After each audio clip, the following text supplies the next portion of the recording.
সকলকে জয় যিশু। আমি পাস্টর বিপ্লব সরকার। আশার বাণী বাইবেল অধ্যয়নে আপনাদের আরেকটিবার স্বাগত জানাই। আমরা কোনো রেস্তোরাঁতে বা কোনো রেস্টুরেন্টে হোটেলে খাওয়ার পর যদি আমরা অনেক তৃপ্ত করে খাই, দুপুরে খাওয়ার পর আবার কয়েক ঘন্টা পর আমরা আবার তৃপ্ত হই বা আমরা ক্ষুধার্ত হই, আমরা সেই খাবারের জন্য আবার অন্বেষণ করতে থাকি। অর্থাৎ একবার পরিতৃপ্ত করে খাওয়ার কারণ নয় যে আমাদের আবার খিদে পাবে না।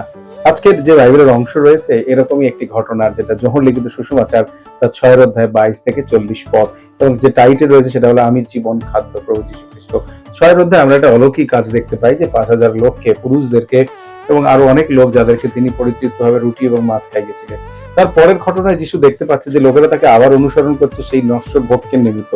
যিশু তখন সেটাই বোঝাতে চাইলেন যে সেই খাদ্যের জন্য তোমরা অনেক বেশি শ্রম করো না যেটা খেলে আবার তোমাদের খিদা পায়, কিন্তু সেই শ্রম করো যেটা তোমাদেরকে অনন্ত জীবন দেয়।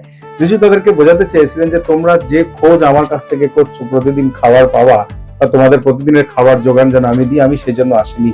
আমি তোমাদের কাছে এসেছি অনন্তকালীন সেই জীবন খাদ্য দেওয়ার জন্য, যা তোমাদের আত্মা এবং জীবনকে ঈশ্বরের জন্য পরিতৃপ্ত করে। প্রিয় শ্রোতা, আমি আপনাদেরকে বলতে চাই, আজকের এই বাক্য বা আজকের এই যে বিষয় আমাদের কাছে রয়েছে, আমাদের জীবনে আমরা অনেক সময় মনে করি যে যিশু আমাদের প্রত্যেকটা প্রার্থনার উত্তর দিচ্ছেন না। এটা নয় যে যিশু আপনার প্রত্যেকটা প্রার্থনার উত্তর দেবেন। যিশু আপনার জীবনে সাহায্য করবার জন্য তিনি আপনাকে সর্ব পরিস্থিতিতে আপনার পাশে থেকে তিনি আপনাকে রক্ষণাবেক্ষণের জন্য প্রস্তুত রয়েছেন। অনেক ক্ষেত্রে হয়তো আমাদের জীবনের ইতিবাচক চিন্তাধারা, আমরা যেভাবে চিন্তা করি সেভাবে তিনি আমাদেরকে সাহায্য করেন না। কিন্তু একটি বিষয় সুনিশ্চিত যে তিনি জীবন খাদ্য, অর্থাৎ বিশ্বাসের দ্বারা আমরা তার মধ্য দিয়ে অনন্ত জীবনের নিশ্চয়তা লাভ করে থাকি। যিশু সেই লোকদেরকে এটাই বোঝাতে চেয়েছিলেন। আমরা যেন সেই নশ্বর বিষয়ের প্রতি যিশুর দিকে তাকানোর উদ্দেশ্য যেন এটা না হয়, কিন্তু আমাদের উদ্দেশ্য যে অনন্তকালীন নিশ্চয়তা তিনি আমাদেরকে দিয়েছেন তার জীবনের মধ্য দিয়ে, তার প্রতি যেন আমাদের নজর থাকে। তাই প্রভু যীশু খ্রিস্টের বাক্য বলছেন আমি সেই জীবন খাদ্য। আমরা যেন প্রতিদিন তাকে সেই জীবন খাদ্য হিসেবে যে গ্রহণ করেছি তা যেন প্রত্যেক দিন আমাদের জীবনের মধ্য দিয়ে ব্যবহার হতে পারে।